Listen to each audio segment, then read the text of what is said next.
बिस्मिल्लाहिर्रहमानिर्रहीम। अस्सलाम वालेकुम। आज 23 फरवरी और दिन है मंगल का। सदर आरिफ अलवी मुस्लिम लीग नून को घुटनों पर ले आए हैं। वो मुस्लिम लीग नून जो गिदड़ भपकियाँ जिनकी हमें सुनाई दे रही थी, जो बड़ी बड़ी धमकियाँ लगा रहे थे, ये अता तारड़ साहब जो हैं, जो टीवी पे बैठ के आके बड़े हवाई फायरिंग कर रहे थे, सदर पर हमले कर रहे थे, वान सदर पर हमले कर रहे थे। मैंने उस वक्त भी कहा था कि ये अता तारड़ साहब हो गए, मरियम औरंगज़ेब साहब हो गई, ये चले हुए कारतूस हैं, ये पुराने हथियार हैं, ये नाकारा हथियार हैं, ये वो हथियार हैं जो अपनी ज़ात को नहीं बचा सके, ये वो हथियार हैं जो अपनी पार्टी को नहीं बचा सके, ये वो हथियार हैं जो अपनी लीडरशिप को नहीं बचा सके, ये वो हथियार हैं जिनके इस्तेमाल से आप इमरान खान का रास्ता नहीं रोक सके।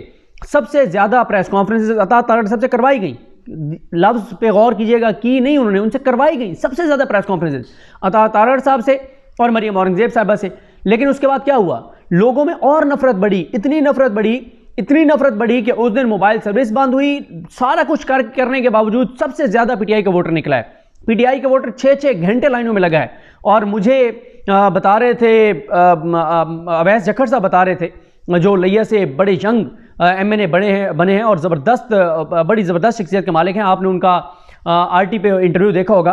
तो मुझे अवैस जखर साहब बता रहे थे, कहते हैं कि पोलिंग डे पर मैं जब कहते कि विजिट कर रहा था पोलिंग स्टेशन, तो कहते हैं कि मैं एक बिल्कुल दूर दराज कच्चे के इलाके में एक पोलिंग स्टेशन पर गया, लंबी लाइन लगी हुई थी और एक खातून ने मासूम बच्चे को उठाया हुआ था, कुछ 6 माह का उसका बच्चा था, उसको उसने उठाया हुआ था और वो लंबी लाइन में लगी हुई थी खातून।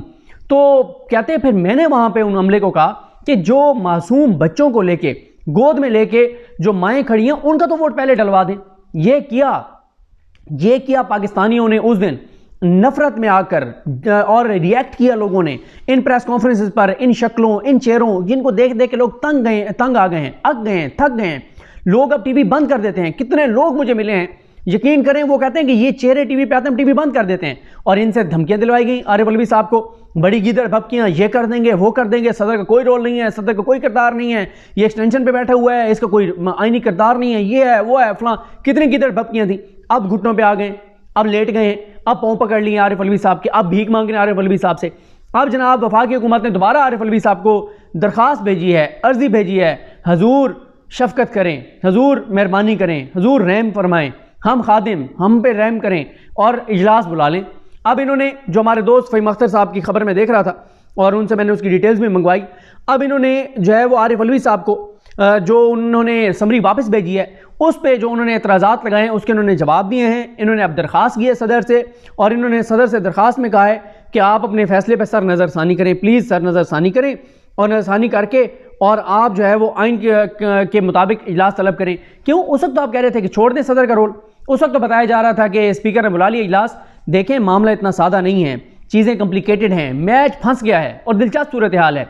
जिस आरिफ अलवी साहब को गालियां दे रहे थे, अब उसी के पाँव पड़ गए हैं कि इजलास बुला लें। लेकिन मसला यह है कि पूरी दुनिया को ये मैसेज चला गया है कि head of the state, Pakistan के जो हेड ऑफ द स्टेट हैं सदर, उन्होंने इन इलेक्शंस के ऊपर जिस तरह का अपना रिएक्शन दिया है, उन्होंने जिस तरह से जो इफ्तिताई इजलास है उसको बुलाने से इनकार किया है, ये तो अपने इफ्तिताई इजलास ही मुतनाज़ हो गई हुकूमत, और ये इनकी हैसियत है। अब आप बुला लेना इजलास, आप तो धमकियां दे रहे थे सदर को, आप तो सदर को कह रहे थे कि हम ये कर देंगे, वो कर देंगे, करें आप जो कर रहे हैं, आप चले जाएं, आप काजी फैसल साहब के पास सुप्रीम कोर्ट चले जाएं, बुला लें इजलास उनके जरिए। फिर क्यों आप सदर की मिन्नतें कर रहे हैं, तरले कर रहे हैं? सही घुटनों पे आए हुए भीख मांग रहे हैं सदर से, रहम की, नज़रसानी की भीख मांग रहे हैं, अपील कर रहे हैं, सर आप मेहरबानी करें इजलास बुला लें। उसके बाद उन्होंने कहा है वफाकी हुकूमत ने, और वफाकी हुकूमत क्या है, ये सारे छोटे छोटे राज्य रियाज हैं वफाकी हुकूमत में बैठे हुए, ये सारे इन्होंने नून लीग में शामिल होने हैं, किसी ने पीपल्स पार्टी में शामिल होना है, बल्कि तो पहले से नून लीग और पीपल्स पार्टी का हिस्सा हैं। कुछ अरसे के लिए आए थे और सो कॉल्ड निगरान, और दोबारा उन्हीं पार्टियों में वापस चले जाएंगे। ये इनकी टोटल बेचारों की वुकत है। अच्छा, अब इन्होंने जनाब कहा है कि आइन के आर्टिकल 91 की शिक 2 के तहत इलेक्शन तारीख के 21वें दिन तक इजलास बुलाना नागुज़ीर है। इस आर्टिकल में कहीं नहीं लिखा कि ईमान नामुकम्मल हो तो इजलास नहीं बुलाया जा सकता। भाई मान रहे हैं आपकी ईमान नामुकम्मल है, ये भी मान लिया कि ईमान नामुकम्मल है, और आरिफ अलवी साहब का मौक़िफ़ बिल्कुल दुरुस्त है, और उनका मौक़िफ़ ये है कि पीटीआई को आप मखसूस नशिस्तें दें, पीटीआई की मखसूस नशिस्तों के बाद आप को जो है वो ये इजलास आप बुला सकते हैं। आप तो हो सकता है इजलास में बुला ही नहीं सकता, और उन्होंने वो बिल्कुल दुरुस्त कर रहे हैं, बिल्कुल ठीक कर रहे हैं आरिफ अलवी साहब। और आरिफ अलवी साहब के हवाले से पीटीआई वाले बहुत सी चीज़ें करते हैं, ज़ाहिर है बहुत सी चीज़ें उन्होंने की, कुछ चीज़ें उन्होंने नहीं की, वो कर सकते थे, उनको करनी चाहिए थी। लेकिन जो हालात हैं, जो माहौल हैं, अगर आपने आरिफ अलवी साहब का किसी से कंपैरिजन करना है तो फिर काजी फैसल साहब से करें, काजी आरिफ अलवी साहब के पास तो कोई इख्तियारात ही नहीं है। जिनके पास इख्तियार हैं चीफ जस्टिस पाकिस्तान के पास, जिनके पास सबसे बड़ा पाकिस्तान का ओहदा है, जो पाकिस्तान के आइन के अंदर जो इंसानी बुनियादी हकूक़ हैं उनकी फराहमी के जिन्होंने हलफ लिया हुआ है, जिन्होंने कुरान मजीद पर हलफ दिया हुआ है कि मैं बतौर चीफ जस्टिस पाकिस्तान यकीनी बनाऊंगा कि लोगों को बुनियादी इंसानी हकूक़ मिले। तो आप देखें उन्होंने क्या किया है। तो आरिफ अलवी साहब ने बहुत सी जगहों पे जो वो कर सकते थे उन्होंने किया है, उन्होंने किरदार अदा किया है। लेकिन जिस फेज़ से पाकिस्तान 2 साल में गुजरा है तो वहाँ पे आरिफ अलवी साहब बाज़ चीज़ों पे वो बेबस थे और इस बात को मानना चाहिए।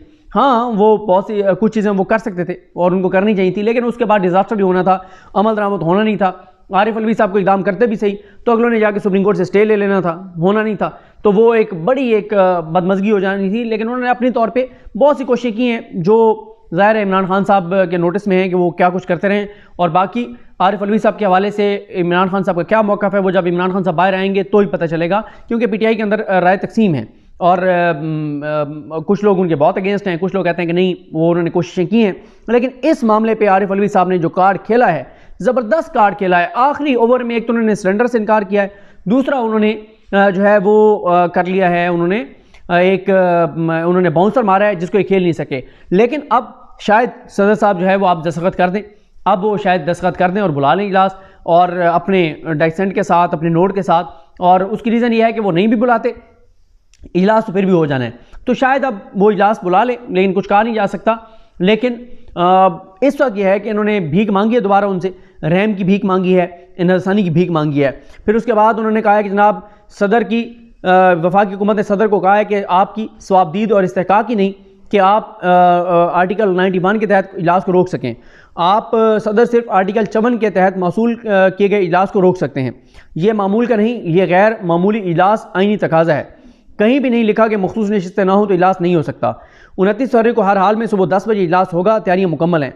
सदर 29 को इजलास बुला लें, नहीं बुलाते तो इजलास 29 को हर हाल में होगा। तो इस हवाले से जो वजारत पार्लिमानी अमूर है, वजारत कानून है और कौमी असम्बली, सेक्रेटेरिएट, नून लीग, पीपल्स पार्टी सारे बेचारे एक पेज पर हैं। और ये अब जो है वो सारों ने सदर को लिखा है। तो बेहतर है सदर को आप धमकियाँ ना देते, आप पहले ही ज़रा तमीज़ के दायरे में ले आके बात कर लेते, आप रिक्वेस्ट कर लेते सदर को। अब भी तो आपने लिख के रिक्वेस्ट की है ना, अब भी तो आपने नजरसानी की भीख मांगी है। लेकिन असल में तो मज़ेदार काम वही है जिस तरह मैंने आपको बताया है कि बड़ी धमकियाँ उन्होंने दी और आप बेचारे फिर उनसे मिन्नतें तरले कर रहे हैं। देखते हैं बहरहाल जी सदर साहब इस हवाले से क्या इक़दाम करते हैं, क्योंकि पीछे जो है वो रह गए हैं इजलास। अगर आपने 29 को 10 बजे बुलाना है तो टोटल जो है वो अब इस वक्त से तकरीबन आप पैसे समझें कि 24 और कोई 36-38 घंटे जो है वो रह गए और इजलास 36-38 घंटे बाद होना है। अब ये देखना है कि सदर वो बुलाते हैं इजलास या स्पीकर बुलाते हैं। और अगर आइन इतना वाज़े है बकौल इन लोगों के कि स्पीकर बुला सकता है तो बुला लेता स्पीकर। और कल गलत खबर चलवाई गई, खबर ये चलवाई गई कि स्पीकर ने इजलास बुला लिया है। बात यह है कि उसके बाद बैरिस्टर अली जफ़र साहब का मौक़िफ़ आया था कि सदर के अलावा कोई इजलास बुला ही नहीं सकता। सदर के अलावा कोई भी इजलास बुलाएगा वो मुतनाज़ होगा, वो गैर आईनी होगा, वो गैर कानूनी होगा, क्योंकि और वो सारा वो गैर आईनी गैर कानूनी है। और मैं हर वीडियो में ये बात करूँगा कि पीटीआई ने वो जो इजलास पंजाब असम्बली का हुआ है, जो स्पीकर का इंतखाब हुआ है, जो मरीम नवाज़ की वज़ीर पंजाब बनी है, इस मामले को पीटीआई की लीगल टीम ने ना सुप्रीम कोर्ट में चैलेंज किया अब तक, ना हाई कोर्ट में चैलेंज किया। और समझ नहीं आती कि पीटीआई की लीगल टीम किसके हाथों में खेल रही है और कौन है उनका एडवाइज़र, कौन है, कौन उनको बता रहा है। अदालतों में मामलात नहीं लेके जाएंगे तो रजिस्टर्ड कैसे होगा? अदालतें मुस्तरद करेंगी पीटीआई की सदा, पीटीआई को इंसाफ कोई नहीं मिलना, ये बात क्लियर है। लेकिन आप जितना सिस्टम को नंगा कर सकते हैं करें, आप जितना सिस्टम को गंदा कर सकते हैं करें। आप हर एक चीज़ के ऊपर दरखास्त डालें, एक दरखास्त मुस्तरद होगी, दूसरी होगी, तीसरी होगी, चौथी होगी, पाँचवीं होगी, छठी होगी, 10वीं होगी।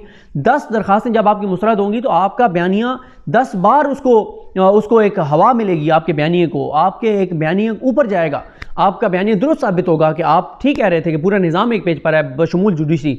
लेकिन ये क्या बात है कि आप इतनी स्मूथ रास्ता दे रहे हैं मरीम नवाज़ साहबा को और इधर शहबाज शरीफ को, इधर भी हुकूमत को, उधर भी हुकूमत को। सदर पे तो पीटीआई वाले बहुत बात करते हैं कि सदर ने ये नहीं किया, वो नहीं किया। अपने भी तो सफ़ों में देखें कि सदर तो चले, सदर तो फिर अड़ गया ना, सदर तो कर रहा है। पीटीआई की लीगल टीम क्या कर रही है? क्यों नहीं मामलात लेकर जा रहे सुप्रीम कोर्ट में और हाई कोर्ट में? भाई मुस्तरद हो जाएंगी दरखास्तें, फिर क्या होगा? बयानिया तो आपका जीत जाएगा कि हम तो पहले कहते थे कि पूरा निज़ाम एक पेज पर है। असल मसला पीटीआई की लीगल टीम का है या वो 2-3 लोग जो करते धरते हैं इस वक्त बाहर, उनका है, वो कंप्रोमाइज़ है, वो कहीं और से मामलात वो तय कर रहे हैं। और अभी तक ये मामलात 8 फरवरी के इलेक्शन को अभी तक पीटीआई ने कहीं पे भी, इंडिविजुअल्स ने किया है, इनफरादी तौर पर उनको करना भी चाहिए था और उनको करना चाहिए था, लेकिन बतौर पार्टी इसको सुप्रीम कोर्ट में पीटीआई ने चैलेंज नहीं किया। शेर अफजल मरवा साहब गए हुए हैं सुप्रीम कोर्ट, लेकिन बतौर पार्टी पीटीआई इस लम्हे तक सुप्रीम कोर्ट नहीं गई, ना मखसूस नशिस्तों के मामले पे गई है। वो ठीक है, इलेक्शन कमीशन में गए हैं, वहाँ पे अब मामला कल डिसाइड होगा, लेकिन सुप्रीम कोर्ट में जाना चाहिए था डायरेक्ट, नहीं गई। पता नहीं क्या इनके मामलात हैं, किस तरह के हैं। इमरान खान साहब से वही लोग ही जाके मिलते हैं जिनमें से 70% जो है वो कंप्रोमाइज़ हैं, तो फिर क्या हो सकता है। मुझे अपनी दुआ में याद रखें। अल्लाह हम सबका हामी नासरो। अल्लाह हाफिज़।